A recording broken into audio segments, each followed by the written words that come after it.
मिथ्या और मर्ग जलों को देखकर दौड़कर क्यों मरते हो? फिर भाई, जिसको जो अच्छा लगे वही जाकर करो। हमने तो श्री रामचंद्र जी के दर्शन करके आज जन्म लेने का फल पा लिया, जीवन और जन्म के सफल कर लिया। अस कही भले भूप अनुरागे, रूप अनूप विलोकन लागे, देखी सुर नभ चढ़े विमाना, बरसई सुमन करी काल गाना। ऐसा कहकर अच्छे राजा प्रेम मग्न होकर श्री राम जी के अनुपम कर रहे रूप को देखने लगे। मनुष्यों को तो बात ही क्या, देवता लोग भी आकाश से विमानों पर चढ़े हुए दर्शन कर रहे हैं और सुंदर गान करते हुए फूल बरसा रहे हैं। जनी सुअवसर सिया तब पठाई, जनक बुलाई, चतुर सखी सुंदर सकल सादर चली लवाई। तब शुभ अवसर जानकर जनक जी ने सीता जी को बुला भेजा। जब सब चतुर और सुंदर सखियों ने आदर पूर्वक उन्हें लिवा चली। सिया सोवा नहीं जाई बखानी, जगदम्बिका रूप गुण अखानी, उपमा सकल मोहि लघु लागी, प्रकृत नारी अंग अनुरागी। रूप और गुणों के खान जग जननी जनक जानकी जी, शोभा का वर्णन नहीं हो सकता उनके लिए। मुझे काव्य की शुभ सब उपमाएं तुच्छ लगती हैं, क्योंकि वह लौकिक स्त्रियों में अंगों से अनुरोग रखने वाली, अर्थात वह जगत की स्त्रियों को अंगों को दी जाती हैं। काव्य की उपमाएं एवं सब त्रिगुणात्मक माया की जगत से ली गई हैं। उन्हें भगवान की स्वरूपी शक्ति श्री जनक जी के अप्रकट चिन्मय अंगों के लिए प्रयुक्त करना, उनका अपमान करना और अपनों को उपहास्यप्त बनाना है। सिया वर्णई ते उपमा देव, कुके भी कही अजुस के लेव, जो पट तरई तिया सम सिया, जग असी जबुति कहा कमनिया। सीता जी के वर्णन उन्हें उपमाओं को देखकर कौन को कहलाए और अपयश का भागी बने। अर्थात सीता जी के लिए उन उपमाओं का प्रयोग करना सुख विके पद से च्युत होना है और अप्राकृतिक मेल लेना है। कोई भी सुखवी ऐसा नादानी एवं अनुचित कार्य नहीं करेगा। यदि किसी स्त्री तथा सीता जी की तुलना की जाए तो जगत में ऐसी सुंदर युवती है ही कहाँ जिसमें उपमा उन्हें दी जाए। गिरा मुखर तन अरद भवानी, रति अति दुखित अतुन पति जानी, विष अनुबरुणी बंधु प्रिया जेहि, कही रामशम कही विदेही। पृथ्वी की स्त्रियों तो बात ही क्या है, देवताओं की स्त्रियां भी यदि देखा जाए तो हमारी अपेक्षा कहीं अधिक दिव्य और सुंदर है। तो उनमें सरस्वती तो बहुत बोलने वाली है। पार्वती अर्धांगिनी है, अर्थात अर्ध नारी नटेश्वर के रूप में उनका आधा ही अंग स्त्री का शेष आधा अंग पुरुष शिवजी का है। कामदेव की स्त्री रति पति के बिना शरीर का आनंद जानकर बहुत ही दुखी रहती है और जिनके विष और मग जैसे समुद्र से उत्पन्न होने के नाते प्रिय भाई हैं, उन लक्ष्मी के सामने तो जानकी जी को कहा ही कैसे जाए। जो छवि सुधा पयोनिधि होई, ब्रह्म रूप में का कछुपति सोई, शोभा रजु मुंदुर सिंगारू, माथे पनी पंकज निज मारू। जिन लक्ष्मी जी की बातें ऊपर कही गई हैं वह निकाली थी खड़े समुद्र से, जिसके मथने के लिए भगवान ने आती कर्कश पीठ वाले कच्छप का रूप धारण किया था। रस्सी बनाई गई महान विश्वेश्वर वासुकी नाग की मथनी का कार्य किया अतिशय कठोर मंदराचल पर्वत ने और उसे मथा और सारे दैत्यों ने मिलकर जिन लक्ष्मी जी को अतिशय शोभा की खान और अनुपम सुंदर कहते हैं, उनको प्रकट करने में हेतु बने ये सब असुंदर एवं स्वाभाविक ही कठोर उपकरण।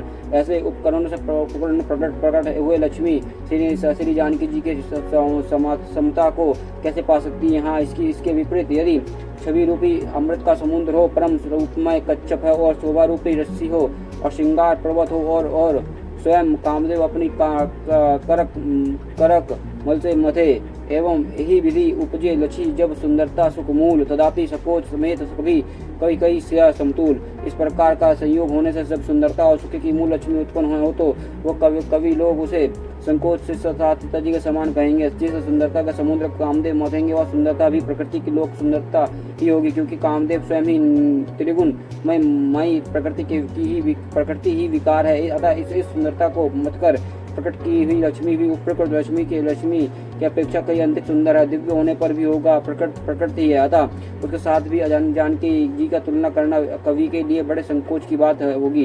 जिस सुंदरता से जानकी जी का दिव्य परम दिव्य विग्रह बना है वह सुंदरता उपयुक्त सुंदरता से भिन्न अप्रकट है। वास्तव लक्ष्मी जी के अप्रकट रूप भी यही है। वह कामदेव के मतने में नहीं आ सकती और वह जानकी जी के स्वरूप ही है, अतः उनसे भी भिन्न नहीं और उपमा दी जाती और भिन्न वस्तु के साथ उसके अतिरिक्त जानकी जी प्रकट हुई और वह स्वयं अपनी महिमा से उन्हें प्रकट करने के लिए किसी भिन्न उपकरणी की अपेक्षा नहीं है। अर्थात ये शक्ति मान से अभिन्न अद्वितीय तत्व और अथवा रूपम है। यही कुल और दार्शनिक तत्व का भक्ति शिरोमणि कवि ने इस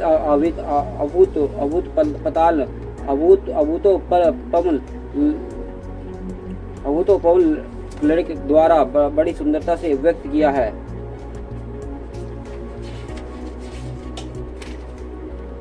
चली संगले सखी सयानी गवत गीत मनोहर वाणी स्वयं नवल तनु सुंदर सारी जगत जननी अतुलित सभी भारी। सयानी सखिया और सीता जी के साथ लेकर मनोहर वाणी से गीत गाती हुई चली और सीता जी के नवल शरीर पर सुंदर साड़ी और सुशोभित जानकी जगत जननी की महान छवि अतुलनीय है। भूषण सकल सुदेश सुहाय अंग अंग रची सखी ने बनाए रंग भूमि जब सिया पंगुधारी देखी रूप मोह नर नारी। सब आभूषण अपनी अपनी जगह पर शोभित हैं जिन्हें सखियों ने अंग अंग में भली भांति सजाकर पहनाया है। जब सीता जी ने रंग भूमि पे पैर रखा तब उनका रूप देखकर स्त्री पुरुष सभी मोहित हो गए। हरिश सुरना दुदुम्ही बजाई बरिश परशुनु अप्सरा गाई पानी सरोज सुहा जयमाला अवचट चितय सकल भुवाला। देवताओं ने हर्षित होकर नगाड़े बजा और पुष्प बरसाकर अप्सरा गाने लगी। सीता जी के कमलों में जयमाला शोभित है। सब राजा चकित होकर अचानक उनकी ओर देखने लगे। सिया चकित चित रमी चाहे भय मोहबस सब नर नाहे। मुनि समीप देख दो भाई लगे ललकी लोचन विधि पाई। सीता जी के चित्त से श्री राम जी ने देखने लगे तब सब राजा लोग मोह के वश हो गए और सीता जी ने मुनि के पास दोनों भाइयों को देखा तो उनके नेत्र में अपना खजाना पाकर लचाकर वही श्री राम जी में जा लगे और स्थिर हो गए। गुर्जन लाज समूआजू बड़ी देखा सिया सकुचानी लगी बोलो विलोकन सिखनी तारन रघुवीरी उर आनी। परंतु गुरुजी ने लाज से तथा बहुत ही बड़े समाज को देखकर सीता जी का सकुचा गई और श्री रामचंद्र जी के को पर्दे में लाकर सखियों को और देखने लगी। राम रूप अरु सिया छवि देखे नर नरनीन परिहारी निमेषे सोचई सकल कहत सकुचाही विधि सन विनय करी मन माही। श्री रामचंद्र जी का रूप और सीता जी की छवि देखकर स्त्री पुरुषों ने पलक मारना छोड़ दिया। सब एक टक उन्हें देखने लगे। सभी अपने मन में सोचते और कहते सुकुचित होते और मन ही मन विधाता से विनय करते। हरि विदु बेग जनक जड़ताई मदमती हमारी असी देह सुहाई विनु विचार पनु तजी नरु नाही सिया राम करे विभाऊ। हे विधाता जनक जानकी की मूर्ता को शीघ्र ही हर लीजिए और हमारी ही ऐसी सुंदर बुद्धि होने दीजिए कि जिससे बिना ही विचार किए राजा अपने प्राण छोड़कर सीता जी का विवाह राम जी से कर दे। जगु भूल कही कहवावे भव सब कहु हट गिनी अतु उड़ दाहु। यही लालसा मगन सब लोगों बल सवारी जानकी जोगु। संसार उन्हें भला कहेगा क्योंकि यह बात सब किसी को अच्छी लगती है। हट करने में अंत में हृदय जलेगा। सब लोग उसे लालसे में मगन हो रहे हैं कि जानकी जी को योग्य और वर तो यही सावला ही है। तब बंदीजन जनक बुलाए बिरदवली कात चली आए कान निरपजाई कहू पन मोरा जल चले भट्ट यह हर्षु न थोड़ा। तब राजा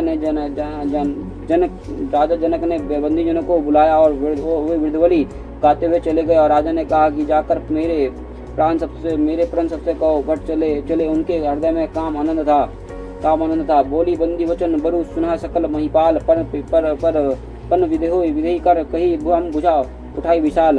भट्टों ने श्रेष्ठ वचन कहे पृथ्वी के पालन करने वाले सब राजागण सुनिए। हम अपनी भुजा उठाकर जानकी जी का विशाल प्रण कहते हैं।